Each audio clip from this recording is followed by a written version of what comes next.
ఇప్పుడు burning topic ఏదైతే రఘునందన్ గారు, తర్వాత మంత్రి కొండా సురేఖ గారు ఆ ఇమేజ్‌కి సంబంధించి చాలా పెద్ద ఎత్తున తెలుగు ఇండస్ట్రీ నుంచి కూడా వ్యతిరేకత వస్తా ఉంది. అపాలజీ చెప్పమని చెప్పి అంటా ఉన్నారు. ఆవిడ కూడా అపాలజీ చెప్పినారు. దీన్ని ఎట్లా చూడొచ్చంటారు సార్?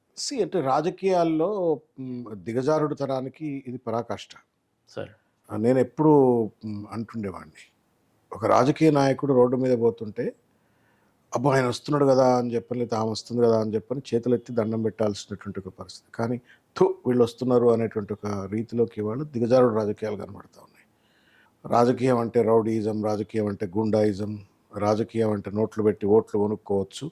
ఇవాళ రాజకీయం అంటే బూతులు మాట్లాడుకోవచ్చు అనేటువంటి ఒక చిల్లర సంప్రదాయానికి ఇవాళ ప్రతీకగా ఇవాళ జరుగుతున్నటువంటి ఒక పరిణామాలన్నీ చూడొచ్చు.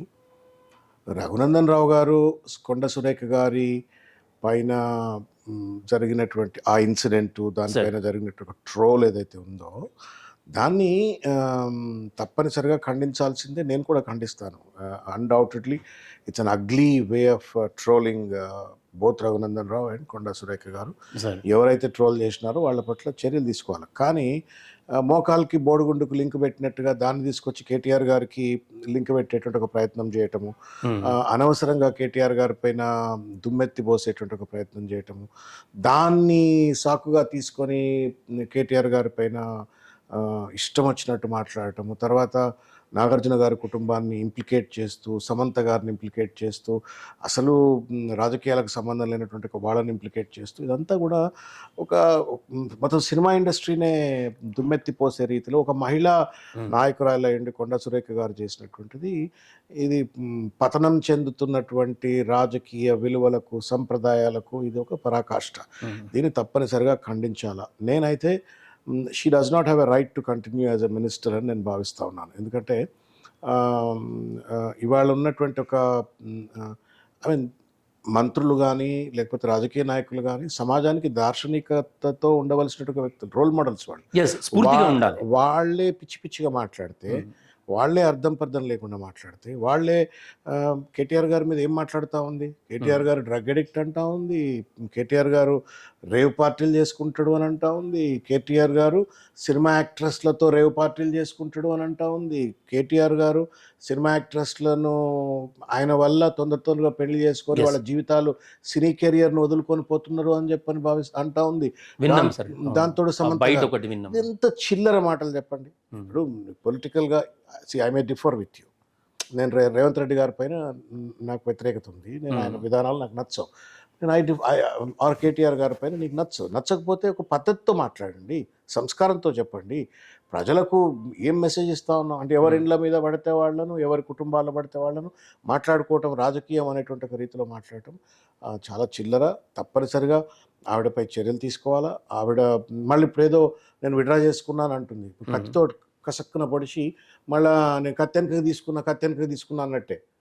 మాట అనేటువంటిది కత్తి కంటే తీవ్రమైన గాయం చేస్తుంది, పదునైనది తీవ్రమైన గాయం చేస్తుంది, అది శాశ్వతంగా ఉండిపోతుంది. కత్తి గాయం మానిపోదేమో కానీ మాట గాయం అనేటువంటిది మానిపోదు. దానికి తప్పనిసరిగా she has to pay for it and she has to be taken off. అంటే ఆమె ఆ మంత్రి పదవి నుండి ఆమెను తప్పనిసరిగా బర్తరఫ్ చేయాలని చెప్పని మాత్రం నేను బలంగా కోరుకుంటాను. ట్రోల్ చేసిన వాళ్ళు, రఘునందన్కి సంబంధించి ట్రోల్ చేసిన వాళ్ళు ఎవడైనా సరే మీరు పట్టుకొచ్చి జైల్లో పెట్టండి. No problem, there is no problem about it. Because any indecency in a social discourse is not accepted. So మీరు దాన్ని మీరు ఖండించండి, చేయండి. కానీ మీరు తెగబడి ఇష్టం వచ్చినట్టు మాట్లాడి మళ్ళీ ఇవాళ నేను నాగార్జున గారికి నేను వ్యాఖ్యలు వెనక్కి తీసుకుంటున్నా, క్షమాపణ కూడా చెప్తలేదు, క్షమాపణ కూడా చెప్పలేదు, వెనక్కి తీసుకున్నా అనటం ఏంటి. మళ్ళీ కేటీఆర్ గారిని మాత్రం, కేటీఆర్ గారు అన్న మాటలలో మళ్ళీ సినిమా ఇండస్ట్రీలో సినిమా యాక్ట్రెస్లు అందరినీ కూడా ఇంప్లికేట్ చేస్తూ మాట్లాడింది. కాబట్టి సోయి ఉండి మాట్లాడుతున్నారో, సోయి లేకుండా మాట్లాడుతున్నారో, మంత్రులు అనేటువంటి కనీస బాధ్యత లేకుండా మాట్లాడుతూ ఉన్నారు. ఇది చాలా దుర్మార్గం. ఇది రేవంత్ రెడ్డి గారి నుండి మొదలవుతున్నటువంటి, నేను తెలంగాణ మూమెంట్లో పనిచేసినాను. తెలంగాణ మూమెంట్లో కూడా తెలంగాణకు వ్యతిరేకంగా పనిచేసిన లగడపాటి రాజగోపాల్ కుటుంబ సభ్యుల గురించి ఎప్పుడు మాట్లాడలేదే. లేకపోతే అనేక మంది ఆంధ్ర పెట్టుబడిదారులు, ఆంధ్ర సీమాంధ్రకు సంబంధించిన నాయకులు ఎవరిని కూడా వ్యక్తిగత వాళ్ళ కుటుంబ జీవితాలు, ఫ్యామిలీస్, భార్యలు, పిల్లల దగ్గరికి ఎప్పుడు పోలా.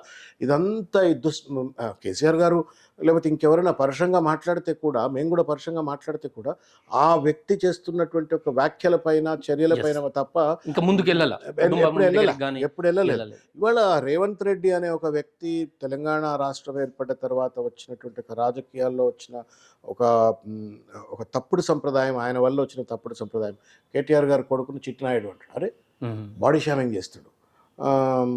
ఇలా పిల్లోడు 7 ఫుట్ల హ్యాండ్సమ్ హీరో లెక్క కనబడుతున్నాడు. అటువంటి ఆ అబ్బాయిని పట్టుకొని ఇష్టం వచ్చినట్టు ట్రోల్ చేసినాడు, ఇష్టం వచ్చినట్టు. నేను అప్పుడు పార్టీలో ఉన్నాను, కాంగ్రెస్ పార్టీలోనే ఉన్నాను. నేను చాలాసార్లు ప్రొటెస్ట్ చేసిన, ఏందా ఇది, ఏం పద్ధతి ఇది, చిన్నపిల్లలను అడ్డం పెట్టుకొని రాజకీయం చేయటం ఏంటి, కుటుంబ సభ్యులను అడ్డం పెట్టుకొని రాజకీయం చేయటం ఏంటి. కాకపోతే నా voice was not very much audible then. Revanth Reddy గారు చేసినారు. ఇప్పుడు అది ఇది కొనసాగుతూ ఉంది. ఇప్పుడు వరుస పెట్టి ఆయన ఆదర్శవంతుడు అయిపోయింది. ఇవాళ దేశంలో, రాష్ట్రంలో ఆయన రేవంత్ రెడ్డి గారు మహాత్మా గాంధీ, ఆయన ఒక ఆదర్శవంతుడు. ఆ ఆదర్శవంతుని చూసి ఆయన మాటలను అందరూ కూడా అనుకరించేటువంటి ఒక ప్రయత్నంలో భాగంగా ఇవాళ కొండ సురేఖ గారు ఇట్లా మాట్లాడిన అనుకుంటా ఉన్నాను. She does not have a right to continue. Certainly Revanth Reddy గారు తన వైఖరి మార్చుకోవాలా, కొండ సురేఖ గారిపై తప్పనిసరిగా చర్యలు తీసుకోవాలని చెప్పి కోరుతాను.